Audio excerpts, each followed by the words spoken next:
Hi, this is Frankie Taylor. Let's talk about it. First of all, I want to thank everybody who's been tuned in and paying attention to what's been going on with me.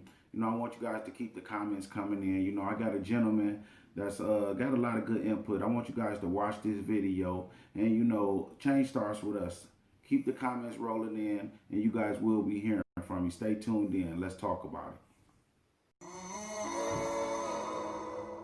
I'm genuinely curious. Can some of you just not see the difference between those who are not part of law enforcement, those who are not considered authority figures, doing bad things? Can you not see the difference between them and police officers, law enforcement, authority figures doing really bad things? He told me that I was gonna be able to use the arm, man. Come on, Frank. What? Oh, man. Frank.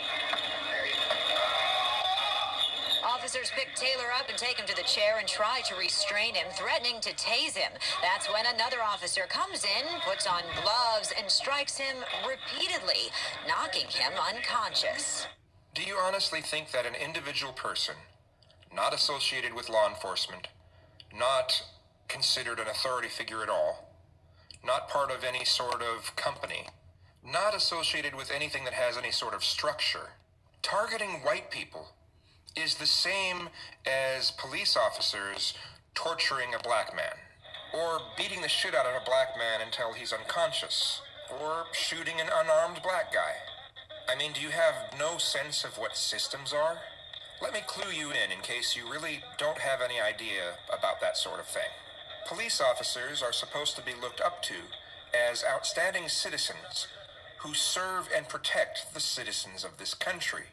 They're supposed to serve and protect all citizens of this country, regardless of whether they fit an overgeneralized profile or not. When police officers treat black people badly for being black, it is far worse than when black individuals not associated with law enforcement treat white people like shit. And some of why so many black people anymore are treating white people like shit is because of some of these attitudes I'm talking about in this video. I know that's kind of hard for some of you to understand, but when people who are authority figures abuse their power, when law enforcement abuses their power, that's a lot worse than when people who are not part of law enforcement, who are not considered authority figures, abuse their power. One of the reasons for this is that authority figures and law enforcement have more power by default. It's kind of part of the position that they hold. It's part of their job to have more power than us lowlifes. Now, to me, I shouldn't have to explain this. It seems pretty basic to me. But it seems that there are some people who are mentally challenged, or are completely oblivious to reality, or have some sort of fucked up ideology that stops them from seeing reality, and somehow this blocks them from being able to see basic things like this. It somehow goes right over their heads.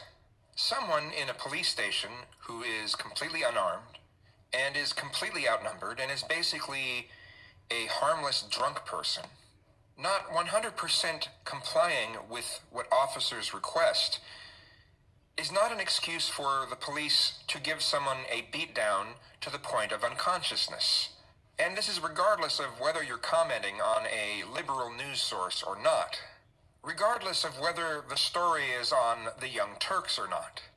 If you're getting the shit beat out of you, you're going to tend to want to cover your face in order to avoid having your face hurt more by punches.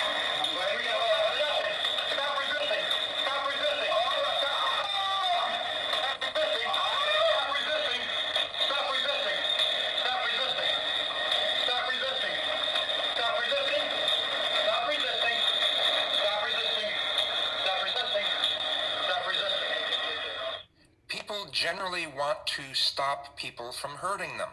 It's a basic human reflex. I mean, wow, what a concept. I mean, how dare someone not want to get beat up more than they already have? Wanting to cover your face from getting beat more is not resisting arrest, especially when the person has already been arrested and is in the custody of the police. Again, this is regardless of whether the story is being reported by the Young Turks.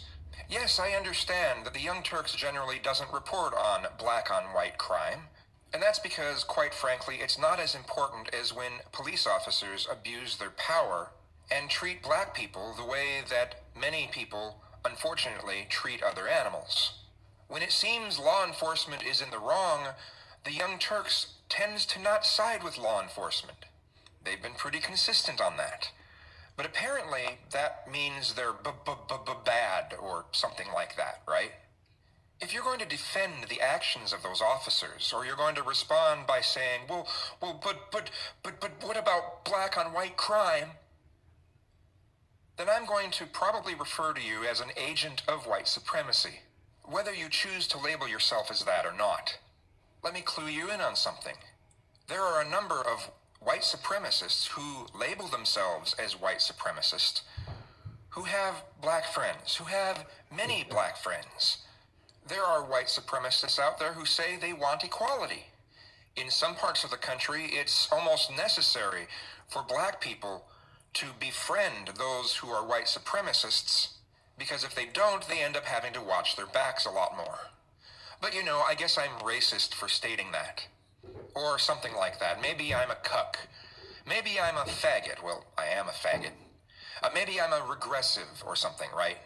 Simply because I think police should treat all citizens decently, whether or not they match some sort of profile or not. I know, it's so edgy to think that law enforcement should be held accountable for their actions.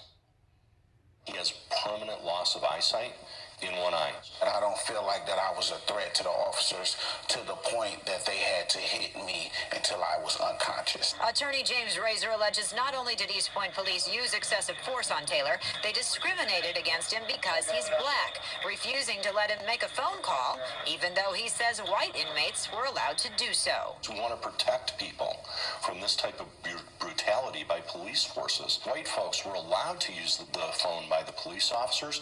Even one that had urinated in his pants was allowed to use the phone. Frankie Taylor wasn't. And the only difference is that Frankie Taylor happens to be African American.